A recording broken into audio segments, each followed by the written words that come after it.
sincerely for watching every night. Tomorrow's going to be a very different show. I invite you to tell a friend and make sure that you're here. Tonight, I wanted to cover these last three things. One, Israel is the key. You must stand by Israel and recognize what it means spiritually, politically, and to the West. Second, be prepared and aware.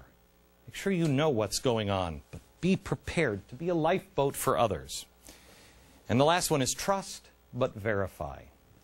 Tonight I wanted to share some of the lessons that I have learned about the television and media while being a part of it. I've been inside the belly of this beast for 5 years now. Before here I was over at CNN. And while I tell you there are a lot of decent people in this business, the fact is most, if you look at the whole landscape of the media in newspapers and all of it, most, I believe, are dead inside. This isn't something that I believed 2 years ago. It is now. And to be charitable, I think most media people got in thinking that they would change the world. They were idealistic, but along the way, they got bitter, ugly, and actually grew dead inside because they were convinced that they couldn't change the world. They lost their way because they had to come up through the ranks, and they saw focus groups and everything else. I didn't have that problem. That's what made me unique. As far as TV goes, I just appeared. I didn't know anything about... I knew my first live television show was on this network 2 years ago. It was The Parade. Remember, it was my second... Remember that, Harry? Second day on the air, and I went, I've never done a live show. Okay, here we go. Could be dicey. I came up through the entrepreneurial spirit of talk radio, where the person on the air is who they are. They can't fake it for 3 hours every day. You hear through it. I was the creation I wanted to be. I didn't have to go through local news and then have to send out tapes and move to a bigger market and have this person program me and this person program me and this person filter me and then put me through a census, a focus group. I never did. I've been who I am every day.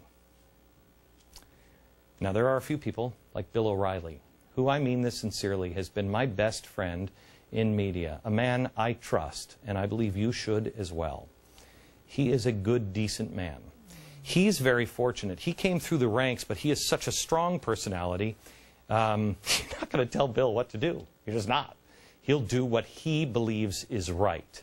Most people don't ever get to that place because they lose themselves, and the only way you get to that place is if you know exactly who you are. I believed when I got into television I could make a difference. I hope in some small way I have.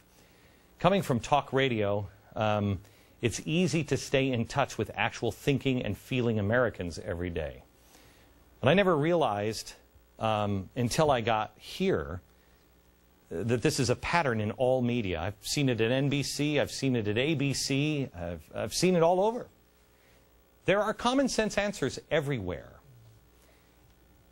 But just like the politicians, media execs don't listen to the common sense answers. The people who have the common sense answers are standing here behind the cameras. Can you please pick them up on 6? These guys. Jack is our sound guy. Jack, I said to you day number 1. What did you think of that? Right?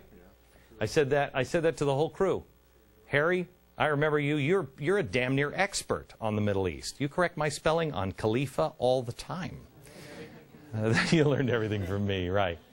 These guys, they're a captive audience. They're regular people who basically come in and punch a time clock every day. They're literally forced to watch this show every day.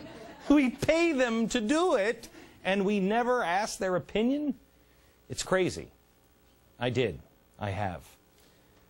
I had no idea in this position that that's not done. It should be. The media has lost its way because it doesn't recognize the value of the average citizen anymore. The people who are riding the subways.